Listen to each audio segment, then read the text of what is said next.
بسم اللہ الرحمن الرحیم۔ حضرت نوح علیہ السلام کا شیطان سے ایک سوال۔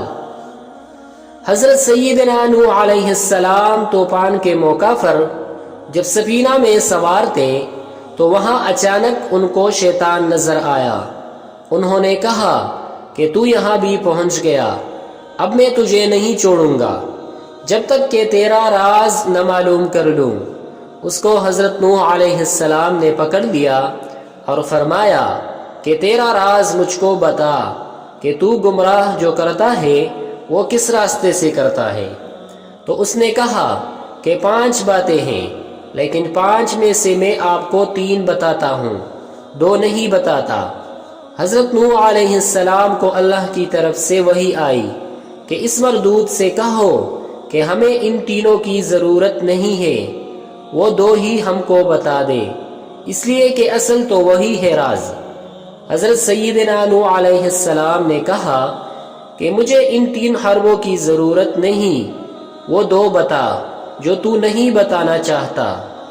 تو اب مجبور ہو گیا اور کہنے لگا کہ وہ 2 باتیں جس سے میں لوگوں کو گمراہ کرتا ہوں اور آپ کو بتانا نہیں چاہتا، وہ آپ سن لیجئے، ایک حسد اور ایک ہرس۔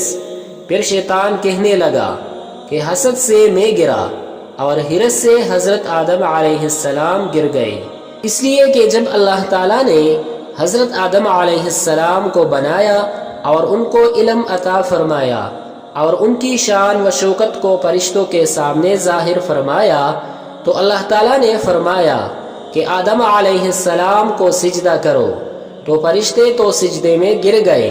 ابلیس کو تکبر نے روکا، تکبر کے بعد حسد پیدا ہوا۔ حسد اس لیے پیدا ہوا کہ ان کی وجہ سے میں اللہ کی نگاہ میں گر گیا ہوں، اب کسی نہ کسی طرح ان کو بھی گرانا ہے۔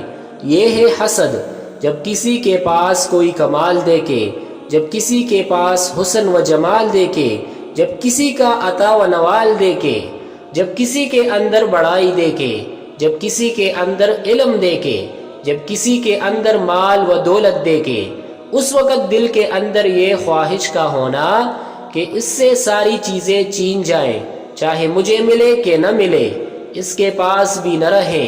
یہ ہے حسد کی بیماری۔ یہ حسد اللہ کی نگاہ میں بہت بری چیز ہے۔ شیطان نے سوچا کہ اللہ نے ان کو اتنا اونچا بنایا ہے، ان کو بھی گراؤں گا، میں جیسے گر گیا ان کو بھی گراؤں گا۔ اس کے بعد اس حسد میں مبتلا ہو کر وہ فکر میں رہا کہ کس طرح ان کو میں ذلیل و خوار کرنے میں کامیاب ہو جاؤں۔ یہ ہے حسد، جس کی وجہ سے شیطان گمراہ ہوا اور حضرت آدم علیہ السلام کو جس درخت سے منع کیا گیا تھا جا کر اس کو کھا لیا تھا، اس لیے کہ شیطان نے قسم کھا کر ان سے کہا تھا کہ میں آپ کو اللہ کی قسم دے کر کہتا ہوں کہ اس درخت کو کھانے کا بہت بڑا فائدہ ہے، اور وہ یہ ہے کہ آپ اس کو کھا لیں گے تو کبھی نہیں مریں گے، ہمیشہ زندہ رہیں گے۔ انہوں نے کہا کہ بہت اچھا، کھا لیں گے، تو ہرس میں آ کر کھا گئے۔ ان کو شیطان نے کہا کہ حسد نے مجھے تباہ کیا اور ہرس کی بیماری نے حضرت آدم علیہ السلام کو گرا کر رکھ دیا۔